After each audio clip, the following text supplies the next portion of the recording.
স্ত্রীকে ভালো রাখা মানে ভালো খাবার আর বাসস্থান নয়, তার আর্থিক শান্তিটা খুবই জরুরি। সবাই বিলাসিতার সুখী হয় না।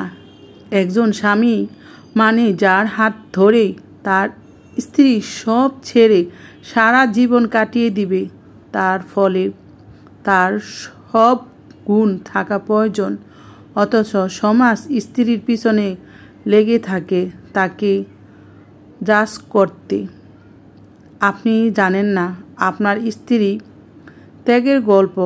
আপনার চোখের যে সর্বসুখী এরকম হলে সমস্যা আপনার চোখের সাথে অন্তরেও আপনি আসলে তাকে উপলব্ধি করতে পারবেন না।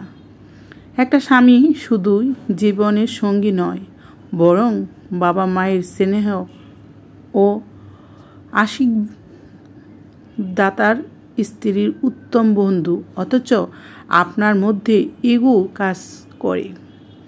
স্ত্রীর উপদেশ যদি শুনতে শরীরে জ্বলে, তাহলে বুঝে নিন শয়তান আপনাকে অহংকারের কাবু করে ফেলছে।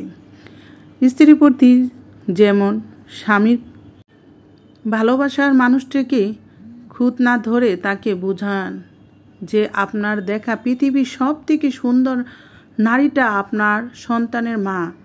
আমার তো মনে হয় আমি যাকে ভালোবাসি তার থেকে সুন্দর কোনো মানুষ আমি পৃথিবীতে দেখি নাই। একজন স্ত্রী মানসিকভাবে অসুস্থ থাকার জন্য স্বামীর মুখের মিষ্টি কথাই যথেষ্ট।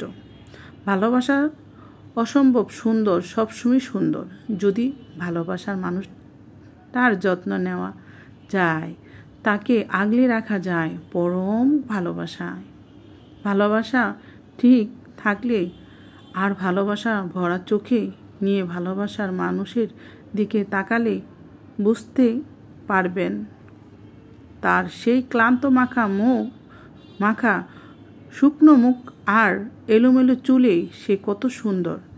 একবার তাকিয়ে দেখেন কত মায়া লাগে এই মানুষটাকে। এভাবে যুগের পর যুগ তার সাথে কাটিয়ে দিলেও আপনার কখনোই ক্লান্ত আসবে না তার উপর। প্রতিদিন নতুনভাবে প্রেমে পড়বেন, নাকি জীবনে যতদিন বেঁচে থাকবেন শুধুই তার প্রেমেই পড়বেন। বউকে প্রশংসা করলে ক্ষতি নেই। দিন শেষে এই বউ আপনার পাশে থাকবে, সুখে দুঃখে, বিপদে আপদে।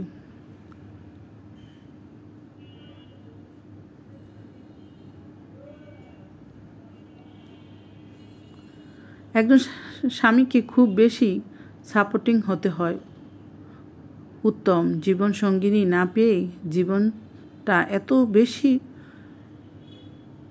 তিক্ত হয়। এটাই ঠিক, সবার নসিবে সব জোটে না, থাকে না অপূর্ণ। চলুন এভাবে, এই তো কয়টা দিন, মৃত্যু আসলেই তো সব শেষ। দুনিয়ায় কষ্টের বিনিময়ে আমার আল্লাহর কাছে সুখ চেয়ে নিব পরকালের জন্য। মেয়ে বলে কি মানুষ রে আপনি? এই মায়ের সন্তান যে মায়ের সন্তান বরং বাবার রাজকুমারী।